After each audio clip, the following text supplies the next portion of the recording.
ಕಳೆದ ಸಂಚಿಕೆಯಲ್ಲಿ ನೀವು ಹೇಳಿದ್ರಿ ನಮಸ್ಕಾರದ ವಿಧಿವಿಧಾನಗಳ ಬಗ್ಗೆ ಮುಂದಿನ ಸಂಚಿಕೆಯಲ್ಲಿ ಮಾಹಿತಿ ನೀಡ್ತೀನಿ ಅಂತ.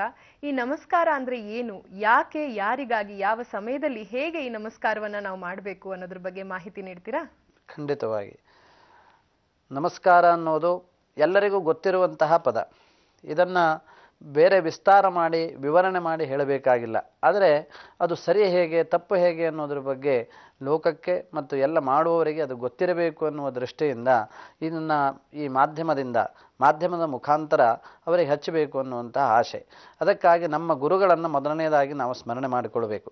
ಸಚ್ಚಿದಾನಂದ ರೂಪಾಯ ಬಿಂದುನಾದಾಂತರಾತ್ಮನೆ ಆದಿಮಧ್ಯಾಂತ ಶೂನ್ಯಾಯ ಗುರುಣಾಂಗುರವೇ ನಮಃ. ಸಾಮಾನ್ಯವಾಗಿ ನಾವು ಏನು ಮಾಡ್ತೇವೆ, ಒಬ್ಬ ಶಿಷ್ಯ ಗುರುವಿನ ಹತ್ರ ಹೋದಾಗ ನಮಸ್ಕಾರ ಅಂತ ಹೇಳ್ತಾನೆ. ಹಿರಿಯರ ಹತ್ರ ಹೋದಾಗ ಕಿರಿಯರು ನಮಸ್ಕಾರ ಅನ್ನೋದು ರೂಢಿ. ದೊಡ್ಡ ಅಧಿಕಾರಿಯಲ್ಲಿ ಹೋದಾಗ ಸಣ್ಣ ಅಧಿಕಾರಿ ಅಥವಾ ಎಲ್ಲವರು ಅವನಿಗೆ ಸೆಲ್ಯೂಟ್ ಹೊಡೆಯುವಂಥ ಒಂದು ಪದ್ಧತಿ ಉಂಟು. ಇಂತಹ ಪದ್ಧತಿಗಳೆಲ್ಲ ಒಂದು ಕೈಯಿಂದಲೋ ಅಥವಾ ಕೇವಲ ಬಾಯಿಯಿಂದಲೋ ಅಥವಾ ನಾವು ಗಾಡಿಯ ಮೇಲೆ ಹೋಗ್ತಾ ಇರುವಾಗ ಕೇವಲ ಒಂದು ಕೈ ಎತ್ತಿಯೋ ಏನೋ ಮಾಡ್ತೇವೆ. ಇಂತಹ ನಮಸ್ಕಾರಗಳೆಲ್ಲ ನಮಸ್ಕಾರದ ಒಂದು ಮುದ್ರೆಯಲ್ಲಿ ಇರುವಂಥದ್ದಿಲ್ಲ. ಇವುಗಳೆಲ್ಲ ಸಾಮಾನ್ಯ ಜನರು ಮಾಡುವಂತಹ ಕ್ರಿಯೆ ಅಂತ ನಾವು ಹೇಳಿಸ್ಕೊಳ್ಬೇಕಾಗತ್ತೆ. ಆದರೆ ಇವತ್ತು ರೂಢಿಯಲ್ಲಿ ಅವುಗಳು ಬಂದಿದ್ದಾವೆ. ಎಲ್ಲರೂ ಸಹಿತ ನಮಸ್ಕಾರ ಅನ್ನುವಾಗ ಬಾಯಿಂದ ಮಾತ್ರ ಹೇಳ್ತಾರೆ, ಕೈಯಿಂದಲೂ ಮಾಡುವಂಥದ್ದು ಇರುವುದಿಲ್ಲ.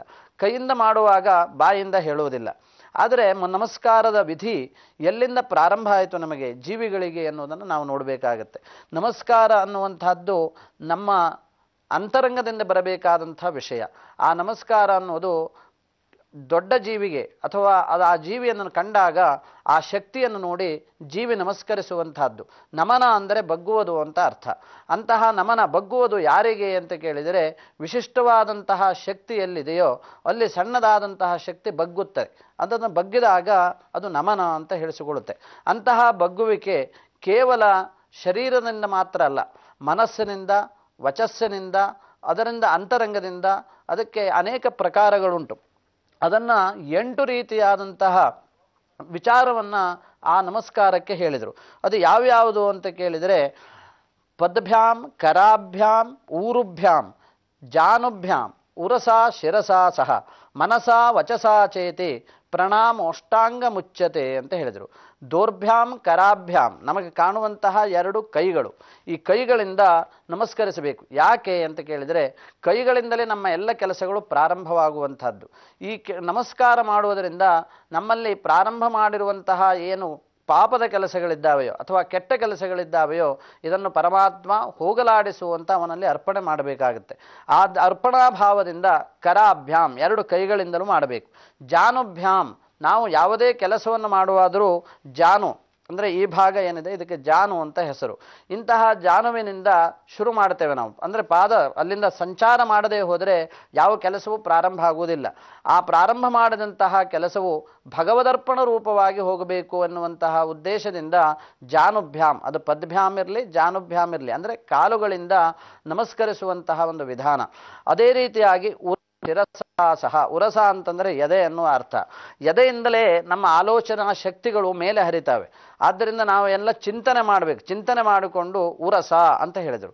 ಅಂತಹ ಉರಸ ಮತ್ತು ಶಿರಸ್ಸಿನಿಂದ ಮತ್ತು ಉರಸ್ಸಿನಿಂದ ಅಂದರೆ ದೇಹದ ಮುಖಾಂತರವಾಗಿ ಪರಮಾತ್ಮನಲ್ಲಿ ಲೀನವಾದಂತಹ ಒಂದು ಇದು ನಮ್ಮದು ಭಾವನೆ ನಮ್ಮದಾಗಬೇಕು.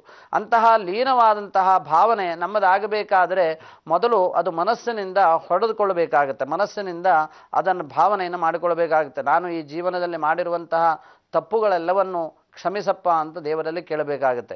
ಅದೇ ರೀತಿಯಾಗಿ ಉರಸ ಶಿರಸಾಸ, ಶಿರಸ್ಸಿನಿಂದಲೂ ಸಹಿತ ದೊಡ್ಡವರಲ್ಲಿ ನಮಿಸುವಾಗ ದೊಡ್ಡತನ ಇರುವಂತಹ ಆ ಜೀವಿಯ ಅಲ್ಲಿರುವಂತಹ ಗುಣಗಳನ್ನು ಅಥವಾ ಅವನ ವಿದ್ಯೆಯನ್ನು, ಅವನ ಲಕ್ಷಣವನ್ನು, ಅವನು ಮಾಡಿರುವಂತಹ ಸಾಧನೆಯನ್ನು ಮೊದಲಾದವುಗಳನ್ನು ನೋಡಿ ನಾವು ನಮಸ್ಕಾರ ಮಾಡ್ತೇವೆ. ಅಂತಹ ನಮಸ್ಕಾರ ಈ ಜೀವಿಗಿಂತಲೂ ಹೆಚ್ಚಿನದಾದದ್ದಿರುತ್ತೆ. ಅಂತಹ ಹೆಚ್ಚಿನದಕ್ಕೆ ನಾವು ನಮಿಸುವಂತಹದ್ದು.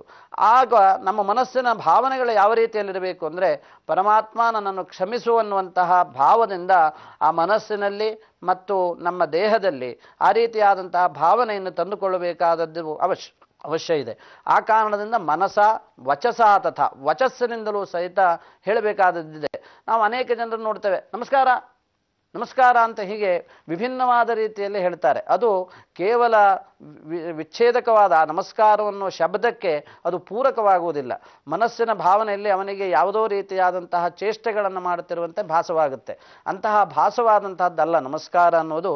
ಅತ್ಯಂತ ಬಗ್ಗುವುದು, ಆ ಜೀವಿಯಲ್ಲಿ ಒಂದಾಗಿ ಹೋಗುವುದು, ನಮನ ಅನ್ನುವಂತಹ ಶಬ್ದಗಳನ್ನು ಹೇಳಿದೆ. ಈ ನಮಸ್ಕಾರ ಅನ್ನುವಂತಹದ್ದನ್ನು ಹಿಂದೆ ದಕ್ಷಯಜ್ಞದಲ್ಲಿ ದಕ್ಷ ಪ್ರಜಾಪತಿಯಾಗಿದ್ದ ಈಶ್ವರ ಆ ಸಭೆಯ ಒಂದು ವಿಶೇಷವಾದಂತಹ ಅಧ್ಯಕ್ಷ ಪದವಿಯನ್ನು ಪಡೆದಿದ್ದ. ಆ ಈಶ್ವರ ಅಧ್ಯಕ್ಷ ಪದವಿಯನ್ನು ಪಡೆದಾಗ ದಕ್ಷನಿಗೆ ನಮಸ್ಕಾರ ಮಾಡಲಿಲ್ಲ ಎನ್ನುವಂತಹ ಒಂದು ಭಾವ ಬರುತ್ತೆ. ದಕ್ಷ ಬ್ರಹ್ಮನಿಗೆ ಮತ್ತು ಈಶ್ವರನಿಗೆ ಏನು ಸಂಬಂಧ ಅಂತ ಕೇಳಿದರೆ, ಒಂದು ಗಂಡ ಈಶ್ವರನ ಹೆಂಡತಿ ಏನಿದ್ದಾಳೋ ಗೌರಿಯನ್ನ ದಕ್ಷನ ಮಗಳು ಅಂತ ಕರೀತಾರೆ. ಹಾಗಾಗಿ ಮಾವ ಮತ್ತು ಅಳಿಯಂದಿರಲ್ಲಿ ಏನು ನಮಸ್ಕಾರ ನಡೆಯಲಿಲ್ಲ. ಅದರಿಂದ ಮುಂದೆ ಏನಾಯಿತು ಅನ್ನೋದನ್ನು ಮುಂದಿನ ಭಾಗದಲ್ಲಿ ಗಮನಿಸುವ.